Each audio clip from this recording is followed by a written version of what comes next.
Hey everyone, it's Ben Hardy here. In today's video, we're going to be talking about how Ford is splitting up its company. Pretty crazy stuff. With that being said, let's get right into the video. Yes, Ford is in fact splitting up their company in a sense. So let's get into it.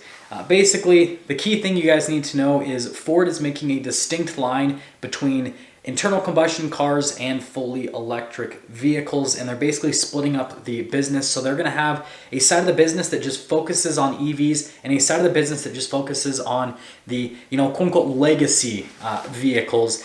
And they're doing this for a number of reasons. So first off, they've actually already done this with their commercial vehicles. They've actually already split that off from the main portion of Ford, and this has actually helped them out a massive amount because the commercial side has now been able to just dive deep into commercial sales and just focusing on making the commercial vehicles better.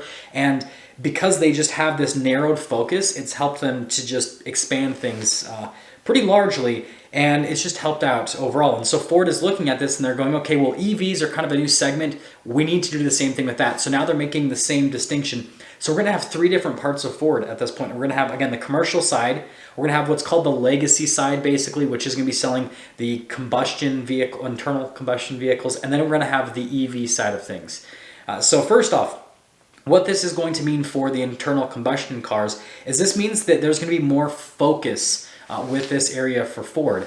And I know that sounds weird because obviously a lot of automakers are spending more time and more money into EVs, but since there's going to be this distinct split, everyone that's working for the quote-unquote legacy side of Ford is going to be able to dive in and just focus on these vehicles, focus on the sales, and they're going to be able to expand things. So it's actually going to be pretty beneficial, and that means that we might see more fun, cool internal combustion vehicles from Ford. Keep forgetting the internal part.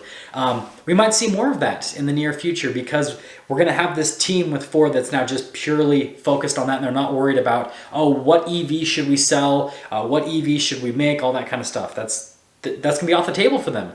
And then obviously on the EV side of things, it's going to allow that team to focus on EVs, right? What vehicles should we focus on first? What segments should we focus on first, right? Should we try to build out more trucks that are going to be fully electric, or should we try to build out more SUVs, or should we try to make a sports car, all that kind of stuff? And they can just really hone in on that. And again, because they're narrowing what they're going to be worried about, they're going to be able to basically sharpen their tools and make sure that the products are a whole lot better. And the other benefit is this actually should help Ford maximize profits. The reason they would help them maximize profits is when you have different teams that are focused on different items and you have everything kind of split up, then again, because it's becoming more specialized, everything's going to become a lot more efficient. And so it's actually going to bring costs down for the company. And you can think about it from multiple different areas. Like from a factory perspective, if you have a factory that's trying to churn out, combustion cars and electric cars, and it's trying to churn out trucks and SUVs and all this other stuff, and there's just so many different areas that it's trying to figure out, and it's constantly having to be retooled. Just imagine how expensive that can be. Versus if it's like, okay, you are the legacy Ford factory, you are the new EV Ford factory, right?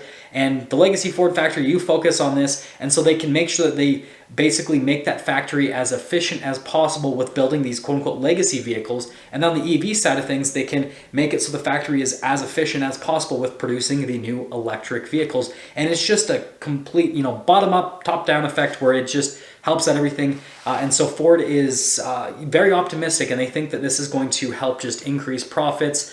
A pretty large margin, like 10%, which is massive for the automotive industry. I mean, think Ford is, a company that generates billions of dollars in revenue, and so 10% is a lot of money. And this has actually made Ford stock go up because investors are getting hyped. So I guess we gotta go all in on Ford. Just kidding. Not what do the finance guys always say?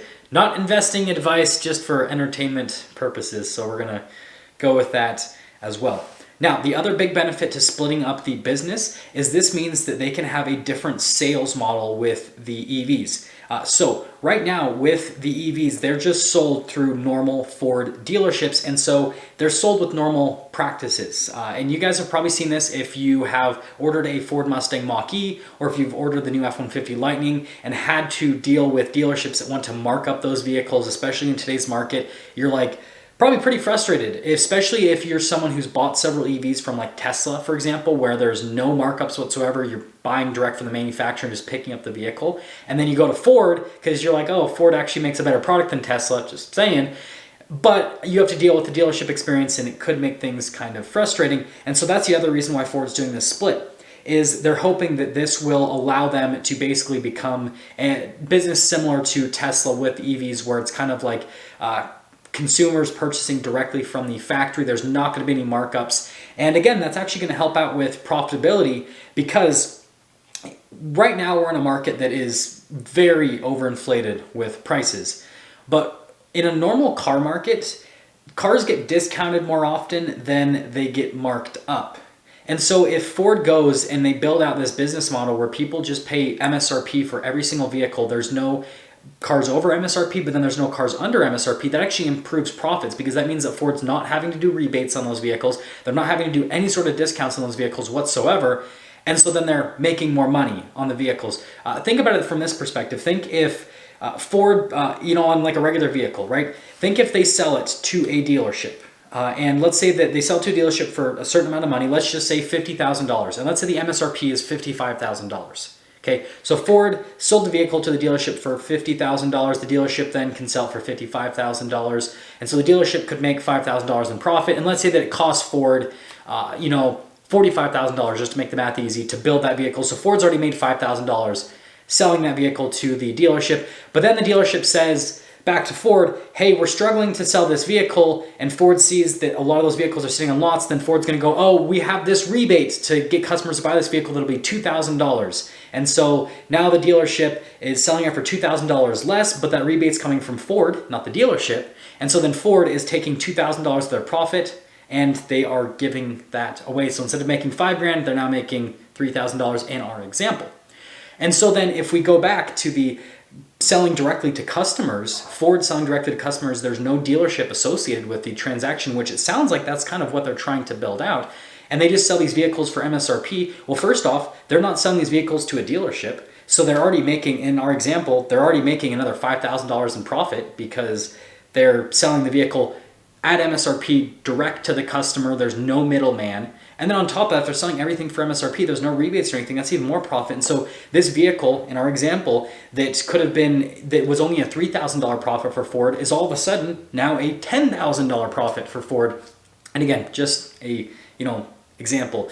But that's kind of why they're going for that route, is again, they're trying to really up their game so they can compete with Tesla a little bit better. And they're trying to also just make their company more profitable, so then they can make their shareholders happy.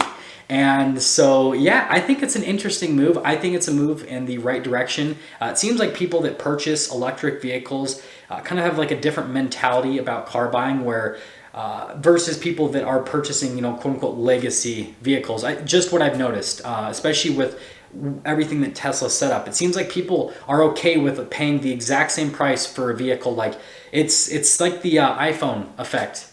And that's what I've seen with Tesla, right? Everyone's okay with paying MSRP because everyone pays MSRP. Whereas with vehicles at dealerships, people are always trying to haggle because they're like, oh, well, I can, get a better deal than that person, this and that. And so it just seems like there's two completely different demographics, which is very interesting to me. But Ford's going to play in that. I think it's smart. I want you guys to let me know what you think about this business move by Ford, splitting things up and potentially selling direct to customers with electric vehicles, if you're about that, or if you wish that they'd still use the dealership model. And with that being said, I will see all of you guys in that next video.